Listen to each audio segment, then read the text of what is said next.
Hi everyone, welcome to our channel. So ఇంకా మనకు Monday అయితే రాబోతున్నారు కదా. సో గేమ్ మొత్తం చేంజ్ అవ్వబోతుంది. అలాగే మిడ్ నైట్ టాక్స్ లో కూడా అమర్ అండ్ అర్జున్ వచ్చి కూడా కొన్ని హింట్స్ అయితే ఇచ్చారు. దానివల్ల రీతు ఇమ్ము మధ్యలో చాలా ఇంపార్టెంట్ కన్వర్జేషన్ జరిగింది. అది కూడా ఏంటనేది చూద్దాము. అలాగే మనకు 6 అయితే రాబోతున్నారు. ఎంతమంది ఉండబోతున్నారు అనేది కూడా చూద్దాము. నచ్చితే ఖచ్చితంగా లైక్ చేయండి. చాలా అప్డేట్స్ అయితే ఇన్స్టాలో పెడుతూనే ఉంటాను, అది కూడా ఫాలో అవ్వండి. సబ్స్క్రైబ్ చేయకపోతే సబ్స్క్రైబ్ చేయండి, లైక్ చేయండి. అయితే మనకి ఏకంగా 6 అయితే వస్తున్నారు. షష్ఠి వర్మ ఒక్కరు అయితే రావట్లేదు, ఆమెకు ఏదో షూటింగ్లో ఉన్నారంట. సో మనకు మనీషు, హరీషు, అలాగే శ్రీజ, ప్రియ, ఇంకా ఫ్లోరా, భరణి వీళ్ళు వస్తున్నారు. సో అందరూ రిటర్న్ టికెట్, ఫ్రమ్ టికెట్ అన్నీ బుక్ చేసుకున్నారు. అయితే భరణి, ఫ్లోరా అయితే నామినేట్ చేసేసి వెళ్ళిపోతారు, వాళ్ళకి లగేజ్ ఏం చెప్పలేదు. అయితే ఈ కామనర్స్కి మాత్రము 1 వీక్ లగేజ్, కొంతమందికి 2 వీక్స్ లగేజ్ చెప్పారట. నాకు తెలిసినంత వరకు శ్రీజ అయితే కన్ఫామ్గా ఉంటుంది, ఎందుకంటే ఆమెకు అన్ఫేర్ ఎలిమినేషన్ కాబట్టి శ్రీజ పక్కా ఉంటుంది. ఏ ప్రాసెస్ పెట్టినా, ఓటింగ్ పెట్టినా, ఏది పెట్టినా కూడా బిగ్ బాస్ ఎవరిని ఉంచాలనుకుంటున్నాడో వాళ్ళనే ఉంచుతాడు. సో ఇంకా దీంట్లో ఎవరు ఎలాంటి ప్లాన్లు వేసినా, ఏది చేసినా అనేది వర్కౌట్ అవ్వదు. అయితే మనీష్ అండ్ వీళ్ళంతా కూడా పిఆర్స్ని కూడా మాట్లాడుకున్నారట ఎవరో గట్టిగా. అంటే పిఆర్ మాట్లాడుకుంటే వాళ్ళ ఓట్ బ్యాంక్ ఒక 3-4 లక్షల ఓట్ బ్యాంక్ వస్తుందట, ఎంతో కొంత పే చేసి మాట్లాడుకున్నారని టాకు. సో ఎవరనేది తెలీదు నాకు క్లారిటీగా. తెలిస్తే కనుక నేను ఇన్స్టాలో పెడతాను. సో అదన్నమాట, పిఆర్ని కూడా మాట్లాడుకొని వస్తుర్రంటే గట్టి ప్లానే.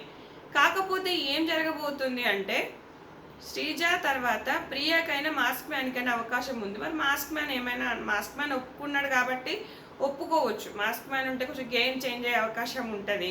ముక్కుసూటిగా మాట్లాడతాడు, గొడవలు అయితే గట్టిగా ఉంటుంది, అంటే ఒక రేంజ్లో ఉంటుంది ఆయన ఉంటే అని నా గట్ ఫీలింగ్. చూద్దాం మరి ఎవరు ఉంటారు, ఎవరు వెళ్తారు, లేదంటే ఒక్కరినే తీసుకుంటారా చెప్పలేం. కాకపోతే గేమ్ అంతా ఏమవబోతుంది అంటే ఆల్రెడీ అర్జున్ వచ్చి, అమర్ వచ్చి చెప్పేశారు, ఏదో ఒక ఇంటి ఇచ్చేశారు.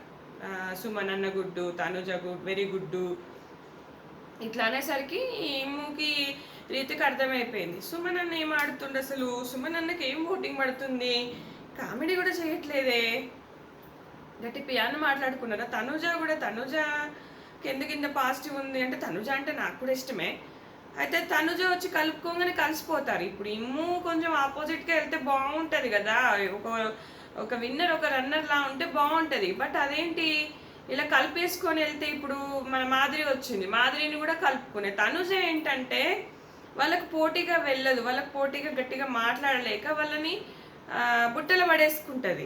అది ఆమెకు తెలుసు. ఆమె కూడా గట్టి పిఆర్ మాట్లాడుకుంది, మళ్ళీ ప్రీ ఎగ్జిస్టింగ్ ఫాలోయింగ్ ఉంది.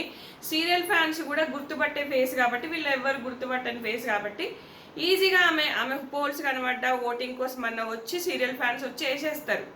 బుద్ధమందనం ఫ్యాన్స్ అంతా వచ్చి వేసేస్తారు అనమాట.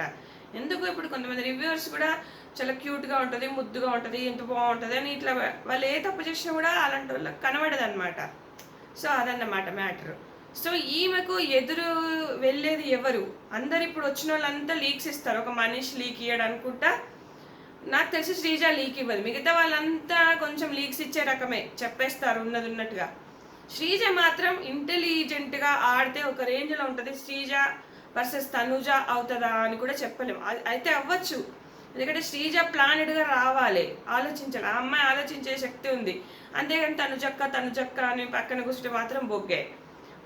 బాగా ఆలోచించి గేమ్ ఆడి కళ్యాణ్కి చెప్పాల్సింది చెప్పి, తనుజతోని కనుక ఒక రివర్స్లో ఆమె చేసిన మిస్టేక్స్ అన్ని చూసి వచ్చి ఒక రేంజ్లో ఆడుకుంటే మాత్రం సూపర్గా ఉంటుంది గేమ్ అని నాకు అనిపిస్తుంది.